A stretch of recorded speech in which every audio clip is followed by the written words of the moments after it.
Hello again, everybody, and welcome to Tuesday's edition of Big Blue Kickoff Live, presented by Cadillac, the official luxury vehicle of the New York Giants. Our number here is 201-939-4513. Jot it down. The first half hour of today's program is going to be about you folks and your calls. I know during this NFL Draft Prospect Preview time, we've got so many guests that we line up to bring you these firsthand accounts of these NFL Draft prospects that a lot of you guys don't get a chance to chime in. But we're going to try to do that today, at least for the first half hour, before we talk to Softy Mahler from KJR Radio out in Seattle, and he will address the Washington Huskies.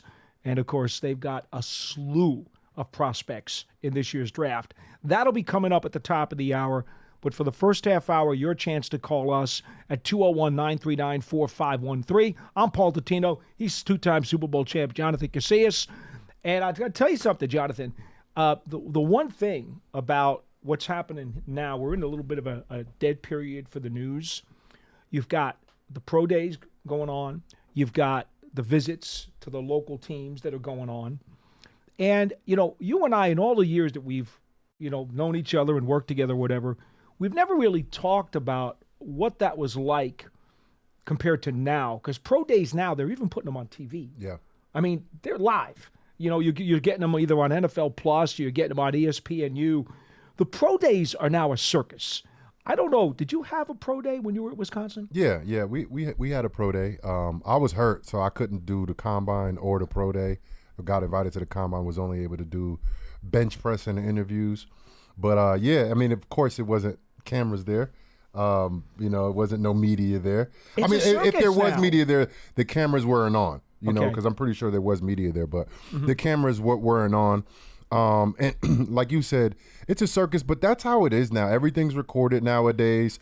Social media is a paramount, I think, in publicity and PR stuff for every organization. I think, that goes for the colleges to the NFLs. And, it is what it is. Everything's on video nowadays. And, you got to be, I think now you can't really get away with anything anymore. I think back in the day you could get away with some stuff like, like back when we was, they probably still doing it now, but they got to be a little bit more finesse about it. But I remember like pro day, I was a little lighter than I was at the combine. Okay. So I just put a little 5-pound plate, Did you? Down my Did pants. you really? Because I played, I think my senior year, like maybe 224. And then combine, I was like 230, but I was just smashing waters. Okay. Just like trying to be as big as possible. Because I know I wasn't going to run. I know I wasn't doing anything. So I went to weigh in heavy. And then pro day, I was about 225, 224. So I just slipped a little 5-pound weight. Like, I don't know if they can get that off now. The camera's going to be on them all the time. You know what? I wouldn't put it past them. You never could tell. You can't tell. Just a little in the tights, underneath the shorts. How about that? Well, I've heard legendary stories from scouts who would say they would go to a school's pro day and they would only find after the pro day was over, some guys were very leery about the 40 times. And I know some guys who actually went back to the field, remeasured the field, and found out that the school had relined the field. Like 38. Yes. 38 yards. Yes. Yeah. They had cheated. The school had helped their group of pro day players cheat by shortening the 40 by just a tad. And you know what they do too as well, Paul? They do like, and this is like high level right here. So maybe they keep it at 40. But what they do is... How about the slope? Have you heard that one? Yes. Yeah, there you go. What I'm talking about is a little bit more of, I don't know. They put like a wooden like plank down, and then they put like turf over the plank, so it's more of a harder surface. Oh. So it's almost like you're running on a street instead of a soft, absorbent surface like turf and grass is. So like that'll get you maybe like 100th of a second off. Hey, but everything matters, That kid just ran a 4.23, like, you know what I'm saying? Like, He made himself some money running that time. Well, they call that home field advantage. I like it. Hey, listen, man. Do what you can do to help me look better, I'll take that. That's it, And so there were so many of these stories over the years, and I'm sure it is harder to cheat now because technology has kind of taken over, and you can't really fool the technology as easily. But it's the gamesmanship It's funny because what do they always say about coaches and athletes? If you can get an edge, you'll try. Of course. I remember when I was coming out, one of my teammates, his name was Elijah Hodge. His brother, Abdul Hodge, he played at Iowa, then he went on to play at Green Bay. And I remember when I was like coming out, I was like, yo, like I need to know like the ins and outs, man. Like how could I finesse? He was like, no, don't finesse. No, I'm not. I'm not saying that I'm trying to cheat, but I need to know like the things I can and can't do that they not telling me, that my agent's not telling me. Because I know there's some things I can get away with or do to help me get this playbook, to get going. Like, you know what I'm saying? Like, that's what I'm talking about. He thought I was trying to cheat or like trying to maneuver my way around working hard. No, I'm going to work. Right. But like, let me know what the edge is. Like, let me figure out how to get that edge that everybody's not telling me. Edge and you would know. Could be two different things. Right. That like you would know because you've been in the game. You've played a couple years, I believe, at the time for the Packers. So you understand that there's some things that you can and can't do, and I want to know the things I can do to help myself get that edge, like you said. Yeah. So in any event, pro days continue, and so do some of the workouts. They didn't have the local workout rule in that day, did they? I just found that out. Is that a new thing? Like this year? Or It's been a while for a while, but I don't think when you played that the local rule was in play. No, I didn't know about that. I know they got the Big 12 pro day coming up, which I didn't even know was a thing. You have a radius of X number of miles from your program, and any schools that are within that radius, you get X number of local guys who are allowed to work out for you without having to go through your count. Understood. So this what happened to me, Paul. So when I came out, I got injured my senior year. Before my senior season, I played basically injury prone or injury rattled my senior year with a knee. And I ended up electing to get surgery because my knee got progressively worse as the year went on, right before the bowl game when we played Florida State in the Champ Sports Bowl or Wisconsin. And I got my surgery December 17th, I believe, 2008, right when I was finishing college. And I was supposedly almost could have been healthy for the combine, but I wasn't because I tweaked my hamstring. So I had a knee, and then I pulled my hamstring trying to, get a time. I haven't recorded a 40-yard dash at that point since my junior year. Okay. I haven't ran full speed. So pro day was only 2 weeks after the combine, so I couldn't do pro day. I couldn't run at pro day. So all I did was interviews at the combine. I got invited to the Senior Bowl, couldn't do Senior Bowl because I was hurt. My agent told me, he said, you need to do something before this draft because everybody thinks your knee is just totally messed up. My knee was fine, but I couldn't run at the time because of my hamstring. So what I did was at Parisi over here in New Jersey, because I was a New Jersey guy. Is it Elmwood Park or Fairlawn? Somewhere. It's up here somewhere. Bergen County, somewhere over in this area, like maybe 20, 30 minutes from here, max. And I only had like 3 or 4 scouts, but I ended up basically just trying to run and just put something out there just to let them know that I'm okay 4 days before the draft. And it was only like 3 scouts there, and I didn't run good. I didn't jump good. Like, I got the record for the 40 at Wisconsin. I ran 4.33 at 215 pounds my junior year. You're kidding me. I had 38-inch vertical, but I was hurt. I literally ran hurt. And this is how you know I was hurt. After the draft, rookie minicamp starts, a week later? Yeah. The guys are in. This Giants do it 2 weeks later, but yes. Yeah, guys are in like almost immediately after the draft, right?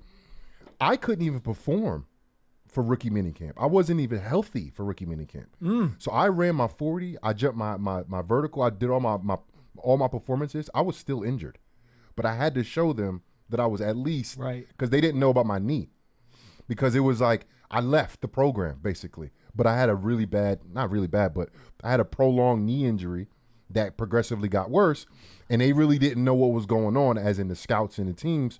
So my agent was like, you got to do something. You have to put something out there to let them know that you can at least run and do stuff. And I ran like a 4.5. I never ran 4.5 in college. I always ran 4.4 and under. Wow. My whole time. Like you got to remember, when I was here in New Jersey, I was a 3-sport all-state athlete. Right. Basketball, football, and track. And I saw his basketball tape, by the way. I was a sprinter. I was legitly fast. Okay. So it hurt me, I think, big time, not being able to show my athleticism and not being able to perform. But at the point, being able to do that pro day, I think helped me for at least guys to see me, that I can still move around a little bit, even being hurt. I still ran 4.5, which would probably put me in the top 5 of all linebackers in that draft. At that time, probably did. Yeah. And I don't know if you remember my year coming out, Aaron Curry was Aaron Curry. Was a linebacker. And I remember, like, Stanley Arnaud, he got drafted to the Saints in the 4th round, and I also went to the Saints as an undrafted free agent. Stanley Arnaud was a really good linebacker. Aaron Curry, when he showed up to the combine, he was like 250. He ran like a low 4.5. And when you watch him move, everybody was like, oh, yeah. Even all the linebackers, mind you, Clay Matthews is there, Brian Cushing is there. Like, this is a great Brian Arakpo. Like, this is a great linebacker class, right? Everybody's like, oh, he's going number 1 because how he looked at pro day.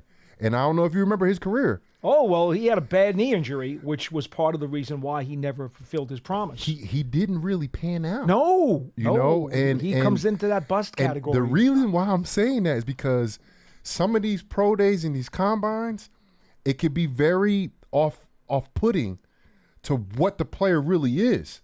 Because they might go out there and look like everything and run really well, test really well, jump high, do everything right, look good in the drills, and then all of a sudden you're like, man, I think this guy's better than the film that he put out there. And let me tell you something. They're not better than the film. It ain't happening. You're not going to look at film and be like, oh, his workouts are better than his film. And then you be like, oh, I'm going to draft him because of his workout. And then all of a sudden you get that film again. That's the guy that shows up. Listen up to this guy, please, folks, because I've had so many scouts over the years tell me people get too carried away with pro day. They get too carried away with the combine even. And here's a guy who went through the process, saw firsthand, and I'm glad to hear you vocalize your skepticism of how much meat that people put into these things. Yeah, for sure. Like, look, at the end of the day, if a guy can play, he can play. That shows up on film. Yeah. That is 100% it shows up on film, right? Mm-hmm. The workout and all of that, the measurables and all of that stuff, even the interviews, the drill work, the line, the position-specific work, which is football stuff, which I think is important. That's secondary to the film. That's secondary. And some people, I think, they put that as a priority, almost the first thing that they look at. And it's like, that's wrong. For years, the Raiders and Al Davis did that. Height, weight, speed. It was all about that. Yep. It was about the workouts for them, more so than the game tape. It worked, though, for a little bit for them. They were winning back in the 70s and then 80s. it kind of swooned. Quick story. Many years ago, scouts told me, and they taught me this, they said they would never lessen a player's grade off of the combine or the pro day. The grade that they gave that guy at the end of the season, as far as his playing grade, not the intangibles that go into the folder, but the playing grade, that grade stays. Now, if the medicals or the interviews or the intangibles come up bad, that's a different story. Right.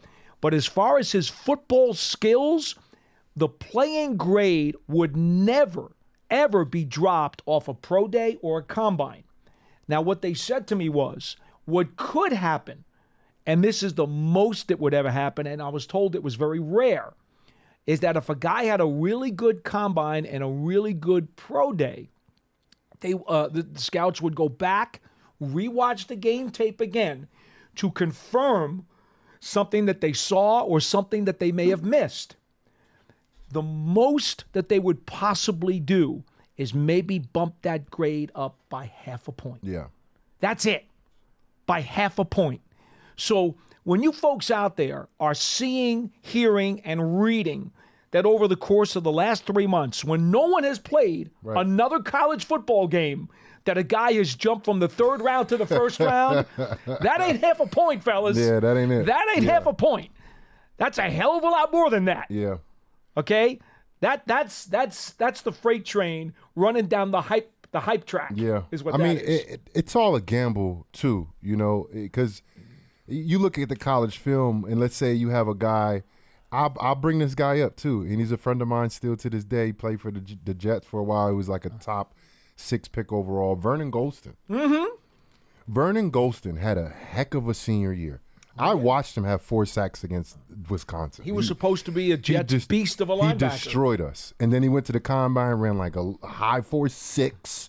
He put up the bench like 150 times. He's strong. I mean, he looked like the part, and he performed well. He got drafted very high. And then I played against him. And I went against him on special teams. And I was a guy that was, coming off an injury my rookie year and, 225 pounds max. I went against him on special teams. Paul, he wasn't nothing. The two guys who for years were the poster child for the fake grades coming off of the combine and the workouts were Vernon Golston and Mike Mamula, defensive end for the Philadelphia Eagles. What year was this? I was going to say Mamula was a pass rusher for the Eagles, a defensive end linebacker. Jamarcus Russell. Because remember when Jamarcus Russell did the combine or the pro days, he was throwing like 80 yards on the knee. And it's like, first of all, you're never going to throw from your knee. Because you can't throw from your knee in the NFL. You're down. Let's see. Mamula was drafted in what year? What class? 85. Yeah, First-round pick by Philadelphia in 1985. And, he was a hybrid linebacker, defensive end, who for his career had 31.5 sacks in 5 NFL seasons. And when he came out, he was what they called a workout warrior because he destroyed all the drills. And his overall pick was, let me find it, 7th overall. Wow.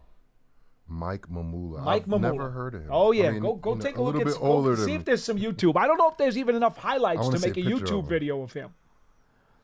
But he, for years, he was the poster child. And then Vernon Golston was also another one of those poster childs. Yeah.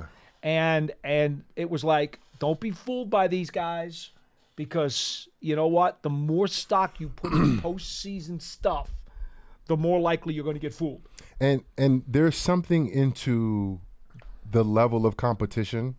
And I think those numbers can be deceptive, because if you're bigger, stronger, and faster than collegiate guys, you probably beat most of the guys you go against. Yeah, but now you got to step up. But in the NFL, if you're bigger, stronger, and faster, that might give you your edge.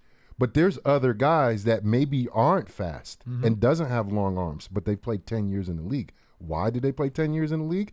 Yeah, that and their technique is flawless. And their heart.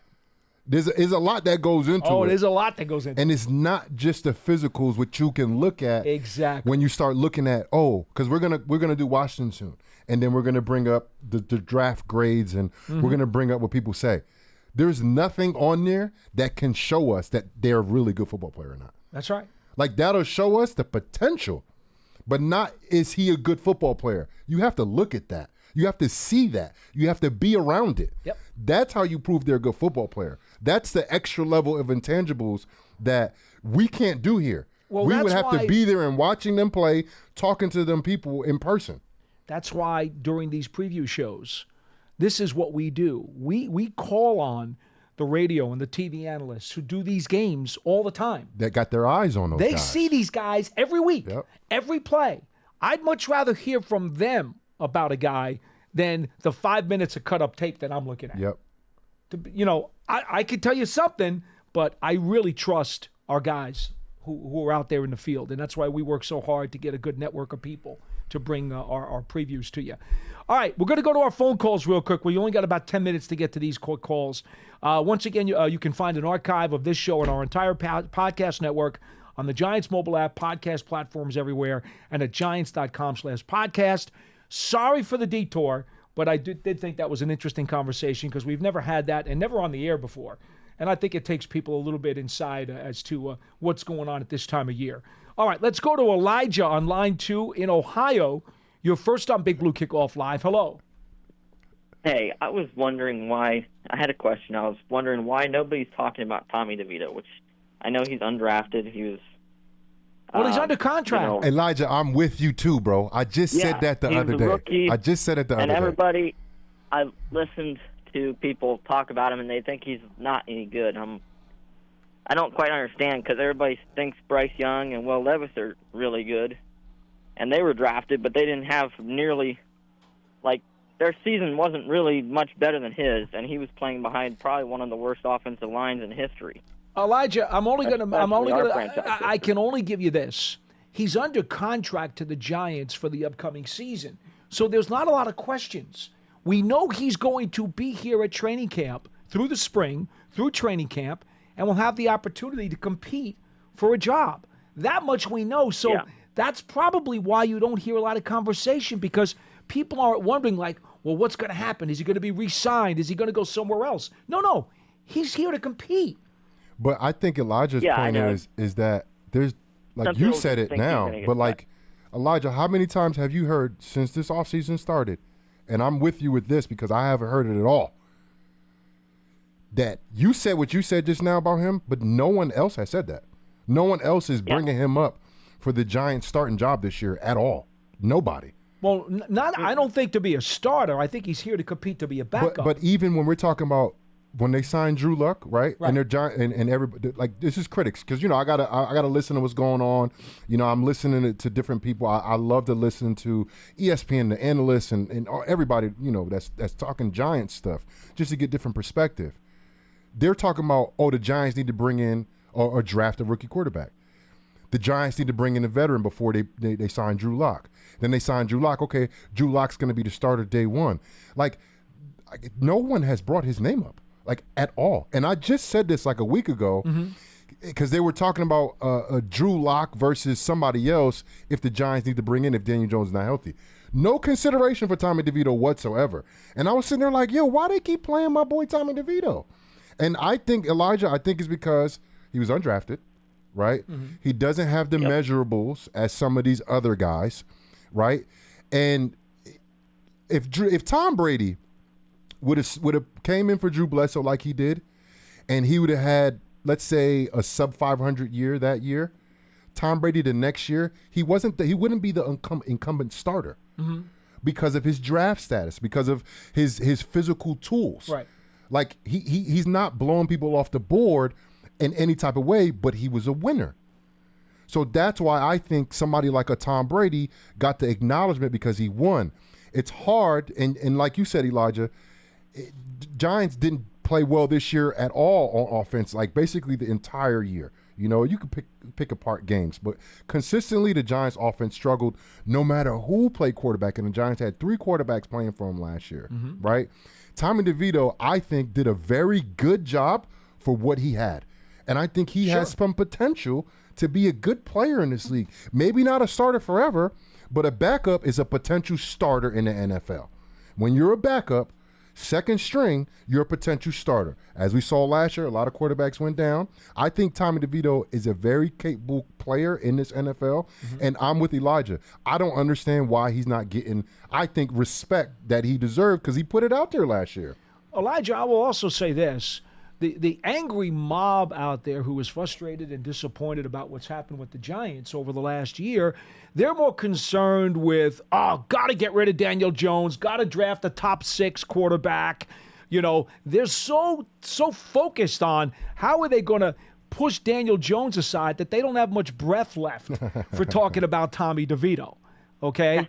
And but hey, it is what it is, right? Because a lot of the media feeds into the angry mob syndrome. We get that. So I will say this. Tommy DeVito's under contract. If the Giants draft a developmental quarterback, he's going to have a hard time making the 53. Yep. If they draft a developmental. It's going to be very hard for him to do. But that's this 53. For this 53 this year. Right. Right. If the Giants decide that they are going to draft a developmental and then try to waive him to the practice squad, I bet he gets claimed. Yeah, because he put it on film last year that he's a capable quarterback in the NFL. We've had that conversation before on this program, because what you're talking about has got to be about other people, because we've talked about Tommy a lot on this program. Right, we have. Yeah. You have for sure, because we give him respect. Because we also know what we're talking about. Right, but like, I'm with him. I watch a lot of other people's opinions and perspectives about the Giants. I want to hear what other people are talking about. No one talks about Tommy DeVito. You're right. No one. I believe he gets claimed. If they try to pass him through, I think he gets claimed. For sure. All right. Thanks so much, Elijah. Appreciate it. 201-939-4513. Wilson is on line 1. We go to you next on BBKL. Hello. Jonathan, dímelo. Dímelo, Bully. papi. What's going on? Hey, Bully and Jonathan, I want to ask you something.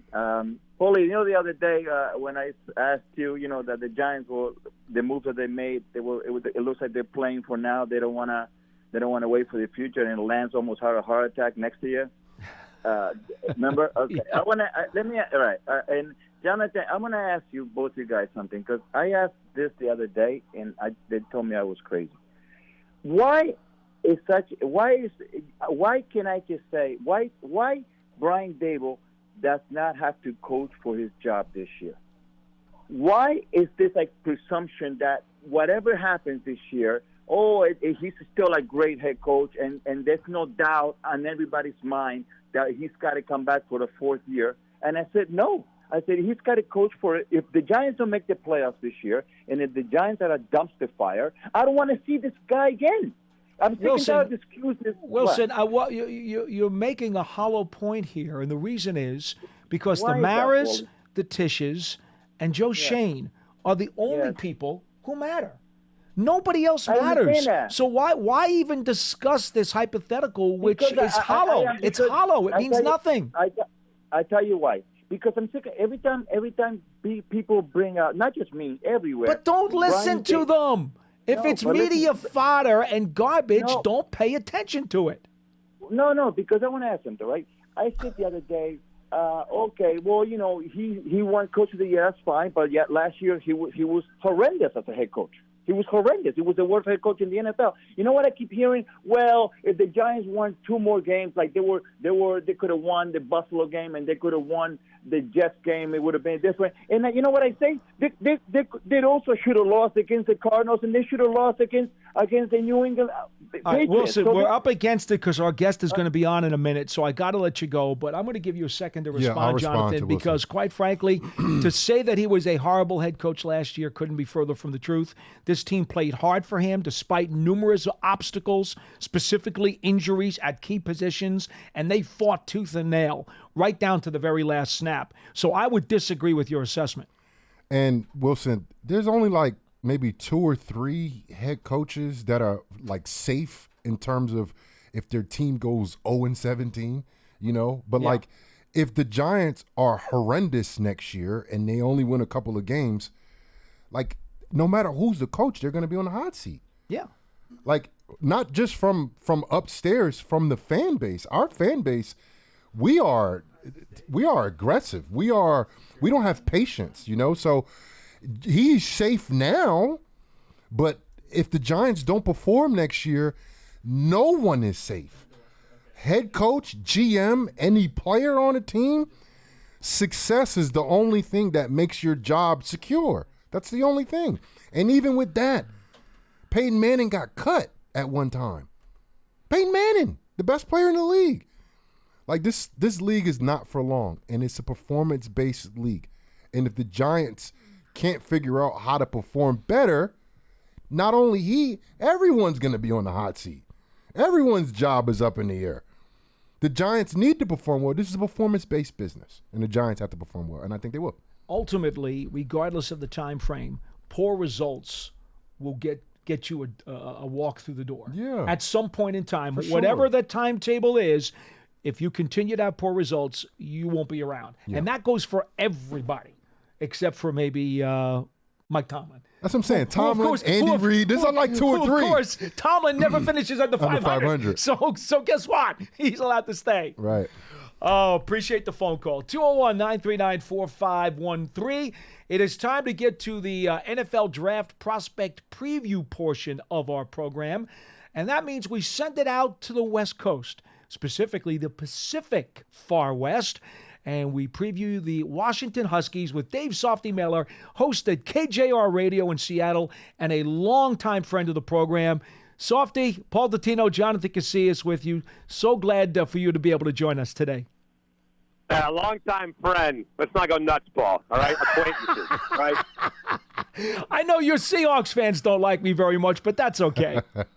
Acquaintances. No, we love you out here on the West Coast, man. And yeah, it's been a crazy year for football in Seattle. Pete Carroll gets fired. Kalen DeBoer takes off for Alabama. after going to the national championship game. You got a guy that finished his second in the Heisman Trophy race in Michael Penix. You got a bunch of potential first-round draft picks, 13 Husky players at the Combine and Indy. So It's been quite the ride the last few months, man. All right, my friend. So let's talk about my guy for the Giants at pick number 6. If I get to make the pick, and Joe Shane's not going to let me do that, okay? I've already been told, Dottino, keep your hands off the card. All right? So there's nothing I can do about it.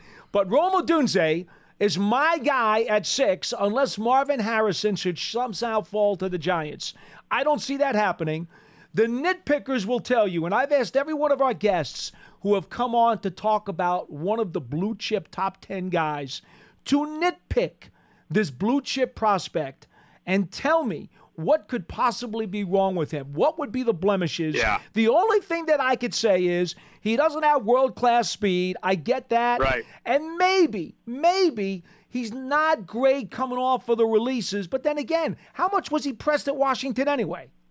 Yeah, I think you're nitpicking big time. There you go. Which is exactly what you just said. I think if Rome Odunze played for Alabama or Florida State or Notre Dame or Ohio State or Michigan, I think he'd be the top receiver off the board. I honestly believe that, man. I mean, this guy is a stud in every sense of the word. First of all, he's a phenomenal kid.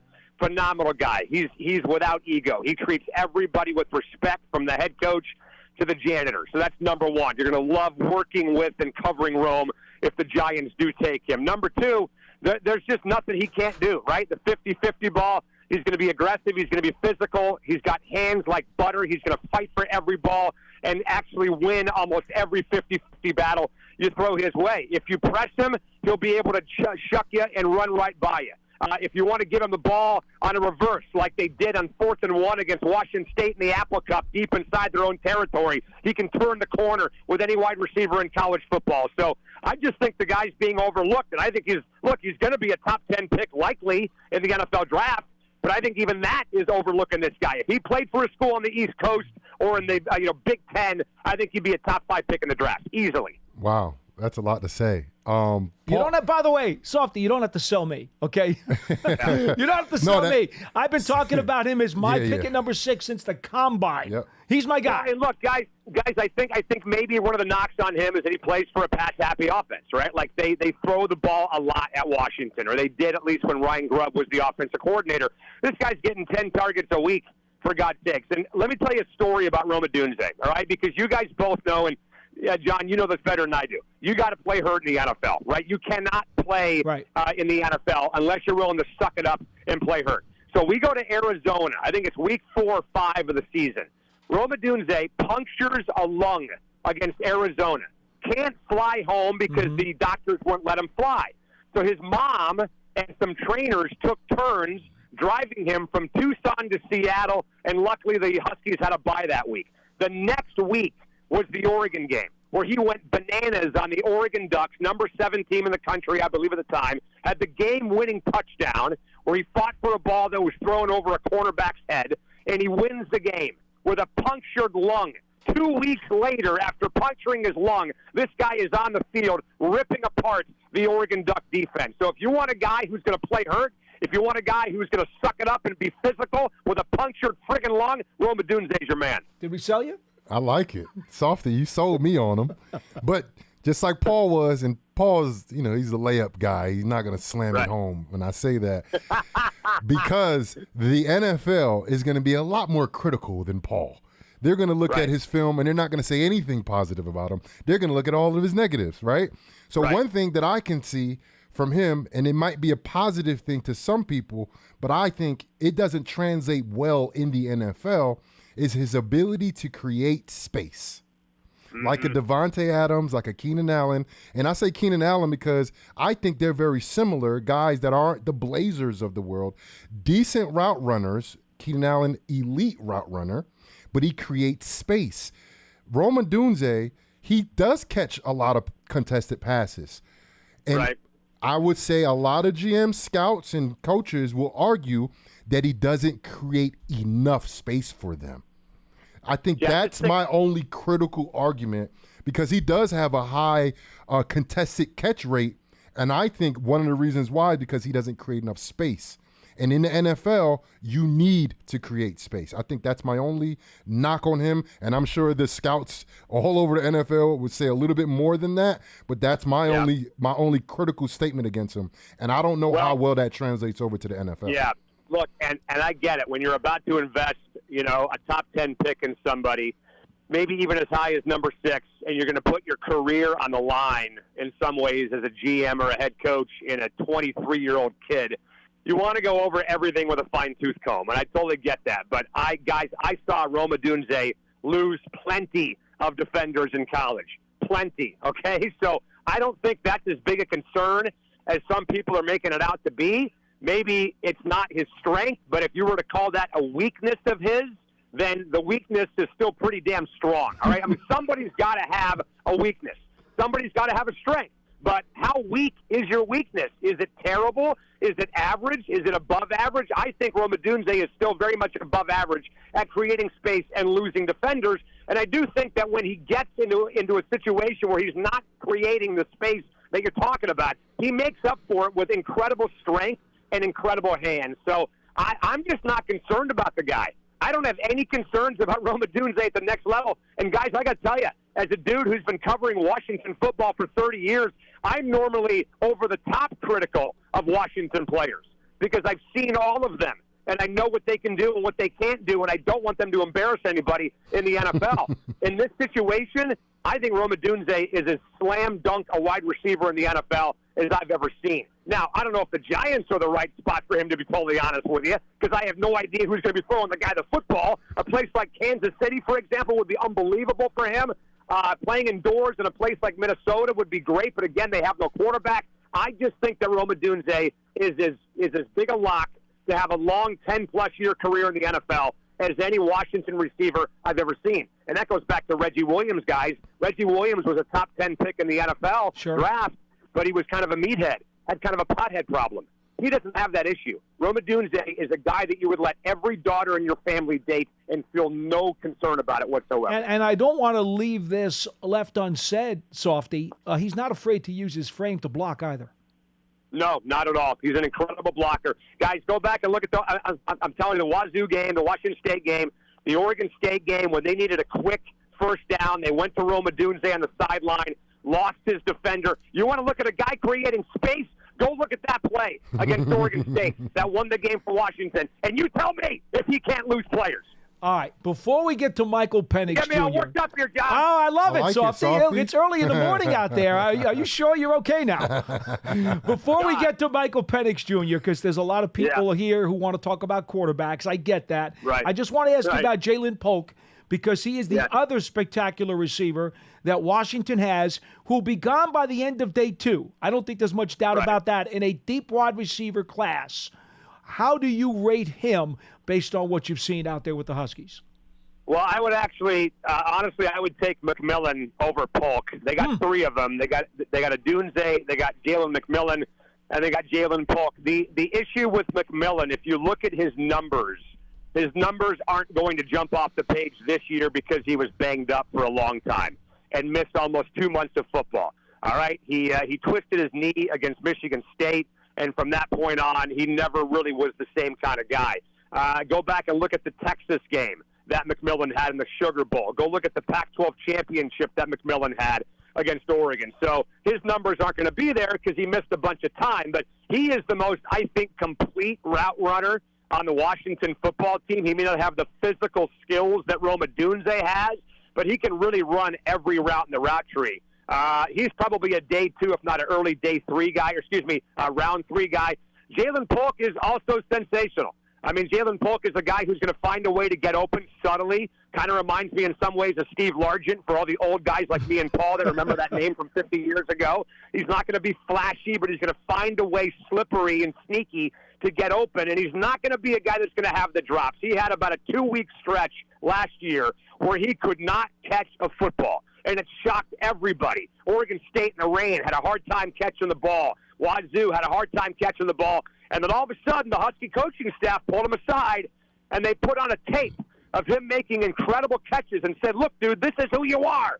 And he went out against the Oregon Ducks, and he was sensational in the biggest game of the year, the Pac-12 championship. Game that was. So Yeah, for me, McMillan's number 2 and Polk is number 3. Wow.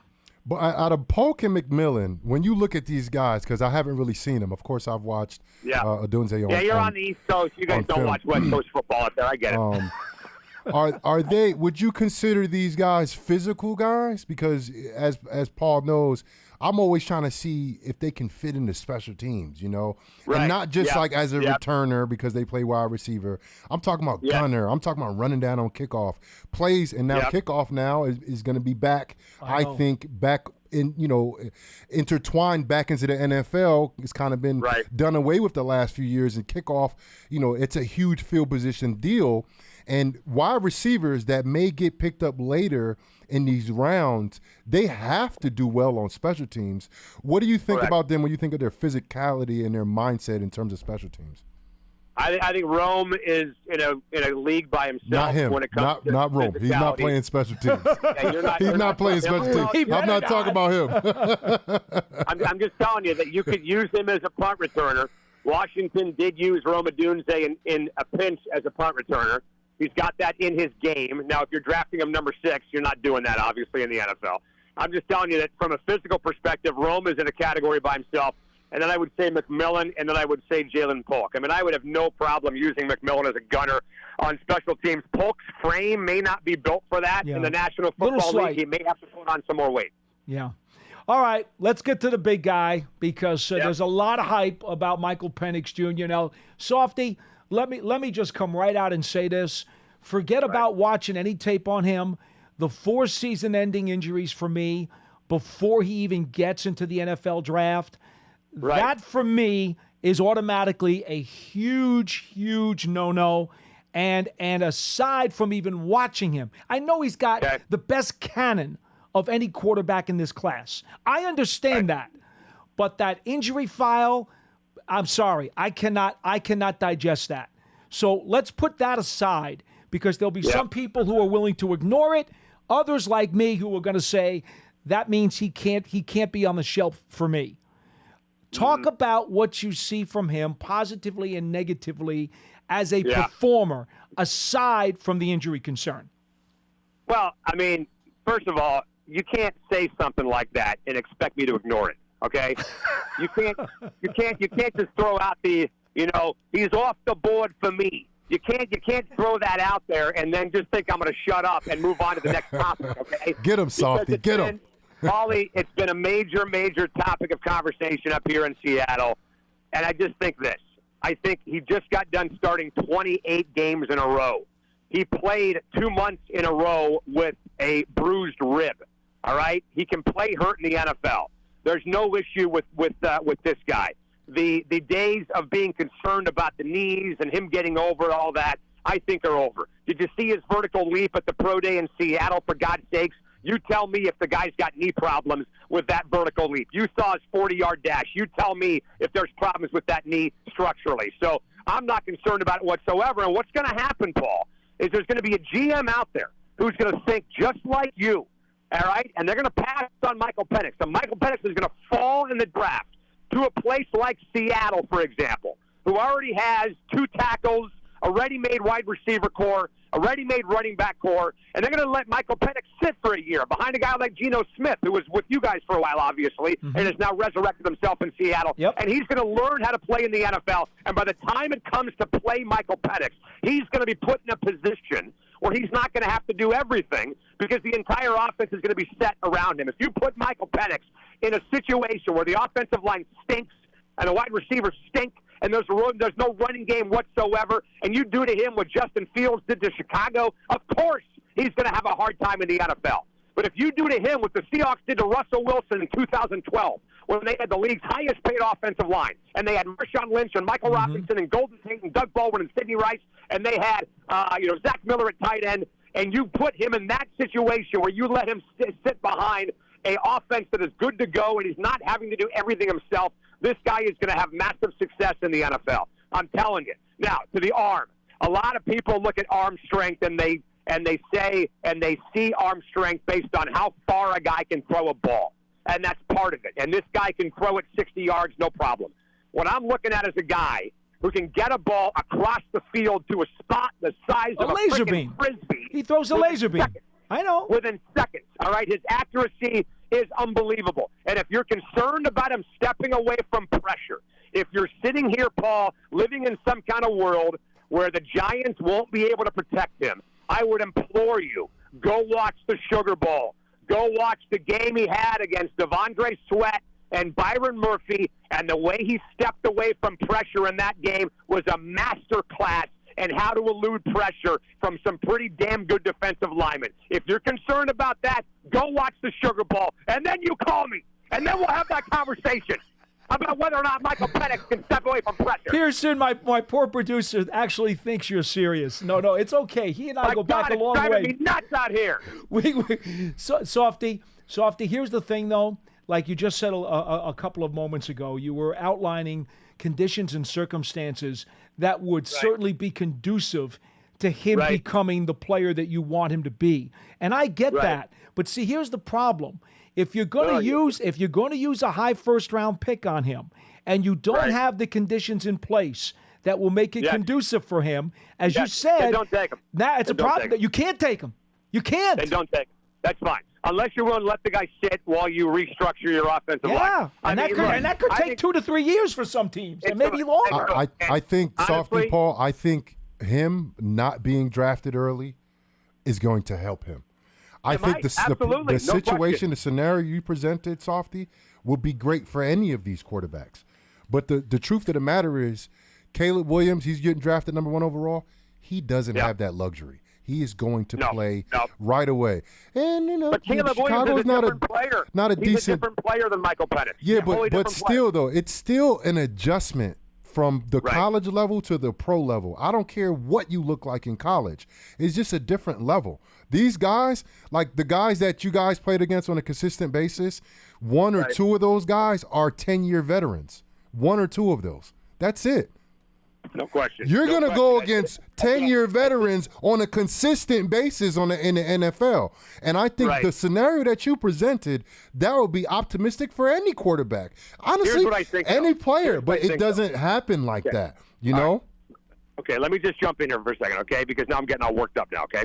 So here, I like it. Here's the thing. There are quarterbacks who can handle that because of their athleticism. Michael Penix can run, but Michael Penix is not Caleb Williams, and his body is not built like Caleb Williams. Right. I saw Caleb Williams play in person in L.A. In November in the Washington USC game, and I was absolutely blown away by Caleb Williams. I mean, bringing him down to the ground is nearly impossible. So there's going to be teams that won't be able to protect their quarterback as much as other teams will, and then there's going to be quarterbacks that will be able to get out of pressure and break tackles. Michael Penix cannot break tackles, but he can evade pressure. There's a difference. Caleb Williams can break tackles. Caleb Williams can have a guy wrapped around him like a freaking hot dog bun, and he can find a way to get away from that. So I think Caleb Williams is maybe a better fit for a place like Chicago than he is a place like Seattle. But I just think this in the end, guys. If you're looking for elite NFL arm talent, if you're looking for leadership, if you're looking for a guy who can play hurt, and he proved he can play hurt, no question about that, Michael Penix is your man. If you're concerned about the injury history from 3-4 years ago from Indiana, when the guy has started 28 games in a row, if that's got you worked up, then forget it. But I think those days are over for Michael Penix. I really do. First of all, this guy is so impressive. Like, I watched him. I watched the game. I watched highlights, and then I watched. I thought you were talking about me. Like a cut up. You're very impressive too, Softy. I love this conversation. I was like, thanks, man. But what Paul is saying, he's not talking about him playing hurt. He's talking about the injury history. And I told Paul, because we've had conversations about injuries plenty of times on this show, and I think there are just some people that are just going to get hurt or injured. And I think some people, like more than other people, like Rondé Barber, he played 17 years, barely got injured. Ray Lewis played, 20 years, barely got injured. I played 9 years, I was injured every single year. You know what I mean? Like, there's people that are just going to be hurt. And I think Paul is kind of in that same category. It's like, he might be one of those guys. So Paul's out. And I think he's not alone. There's other GMs, head coaches, scouts, and managers that are like, we don't even have Penix on our board. So the scenario you presented, I think, is perfect for him. But this is my only knock on him, because when you get to the NFL, these corners are a lot quicker, they're a lot faster. Their technique is impeccable at this level. Timing is a number one priority, I think, for most of these quarterbacks that are in systems that he doesn't have to create outside the pocket. Penix's feet is a little bit sloppy, just a little bit. I see sometimes he's throwing these quick passes and his feet are not set. Mm-hmm. And that could be a big problem on the next level, Softy. What do you have against that?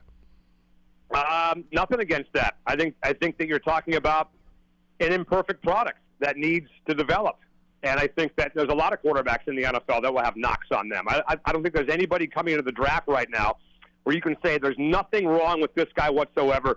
Everything is perfect. And if you're telling me that his footwork is what he needs to work on, that can be corrected, right? I mean, if you're telling me that a guy has no arm strength whatsoever, I mean, that's not going to fix itself. You either have it or you don't. Yep. But if you're telling me that your biggest problem with Michael Penix is his footwork, hey, get me a coordinator, get me a quarterback. I'm with you. That is my only problem I have with him. That's it. He's amazing. I guess I would also just say this about the injury history.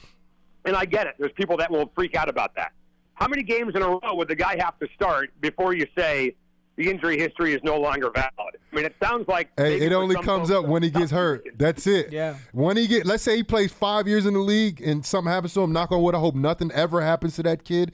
But let's say something happened to him 5 years down the road, they're going to be like, oh, yeah, he had 4 injuries in college to the same knee. Like, that's just going to come. I know it is unfair. I agree with you. Hopefully he gives you 5 years before he gets hurt. Yeah, you just don't know. Yeah. Hey, Softy, before you go, I want to ask you about two of the offensive linemen in particular, because we were just talking about that. Rosengarten and then obviously Furtado way up top. Give me a capsule on these two guys, because let's not kid ourselves. Penix benefited a lot from an offensive line that was like a brick wall. No question he did. And that brick wall, actually, Scotty Huff, who was there was only one coach that Kalen DeBoer kept from Jimmy Lake's staff when Jimmy got fired when they went 4-8. And that was Scott Huff, who was their offensive line coach. Imagine that. The offense was a friggin' mess under Jimmy Lake in his last year, and the only guy that Kalen kept was the offensive line coach, and now Scott Huff is coaching the Seahawks offensive line, by the way, along with Ryan Grubb. So offensive line, tremendous, no question about it. Troy Fautanu can play left tackle and left guard. He played left guard for a while when Jackson Kirkland was here at left tackle. Then when Jackson got hurt, they put him at left tackle, and he stayed there forever.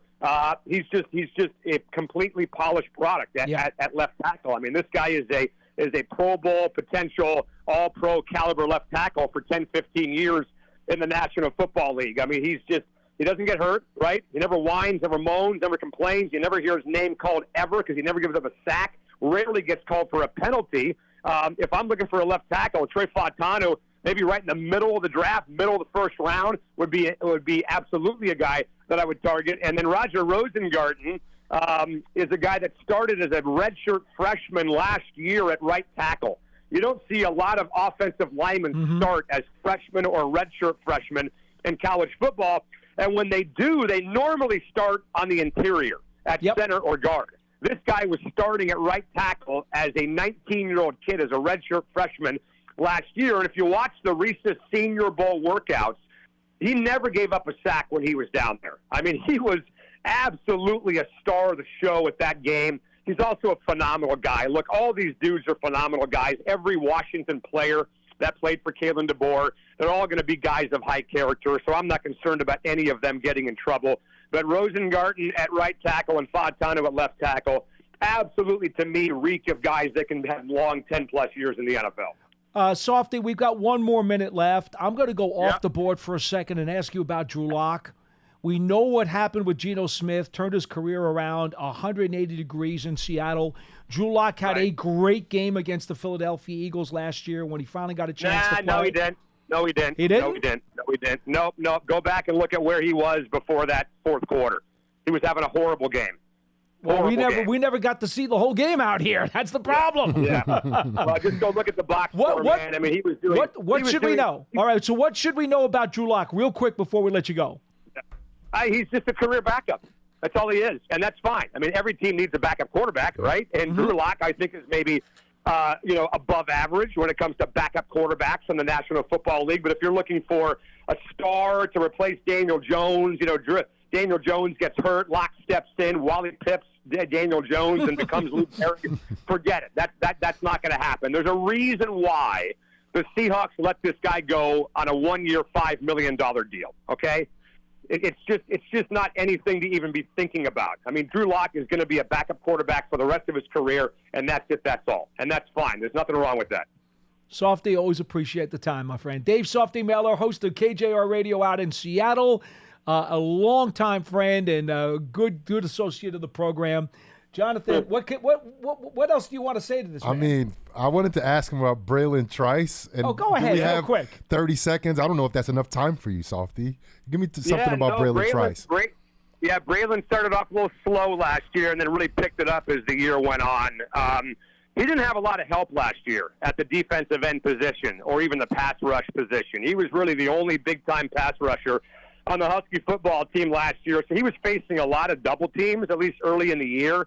And then Zion Tupuola-Fatui kind of got going a little bit later in the year. They started bringing some heat from their back end. But Braylon Trice, kind of reminds me of Joe Tryon, who's now at Tampa Bay, where he really popped and had the one good year and then kind of rode that to, a first-round pick in the NFL draft. I don't know if Braylon Trice is a first-round pick, probably a second-round pick, if not an early third-round pick. But he's a guy that's got some quicks. He's not as fast as the great elite edge rushers out there. But if you're looking for a guy who can maybe win the 50-50 battle every now and then, great. But if you're looking for a guy who's going to be getting home and just beating tackles to death in the NFL, that's probably not your dude. I'm kind of curious where he plays in the NFL. Is he an outside linebacker? Is he a hand on the ground, 4-3, defensive end? I'm curious to know where they put him in the at the next level, but he's a guy that really came into the league, his last year with a ton of hype and had a hard time meeting it for the first couple months and then really blew up at the end of the year. It kind of got closer. So I like him, but not enough to take him in the first round. Softy, we'll talk again during the season. We got to find out where the schedule makers have the Giants coming back out to Seattle. It seems as though that's been a regular occurrence in recent years. And then I get to tick off your Seahawks listeners when we do our chat. Always good to talk to you, man. Paul comes on the air and tells the Seahawks fans how the Hawks have no shot when the Giants get smoked, and he has to come back on the air and apologize. Softy, stay well, okay? Nice meeting you, Softy. Okay, boys, see ya. Be good, my man. Dave Softy Mahler, KJR Radio out in Seattle. I've known that man a long time. He was awesome. Us energized people, we travel in packs. Yeah. Okay? He was awesome. He's one of my guys. He was awesome. All right, folks. That'll do it for this edition of the program. Do I have to read a spot here, Pearson? No spots? You know what? We just had so much with Softy. I just want to remind you, catch an archive of this show and our entire podcast network on Giants.com/podcasts and all of your podcast platforms everywhere. For Jonathan Casillas, I'm Paul Dottino. We'll catch you next time on Big Blue Kickoff Live.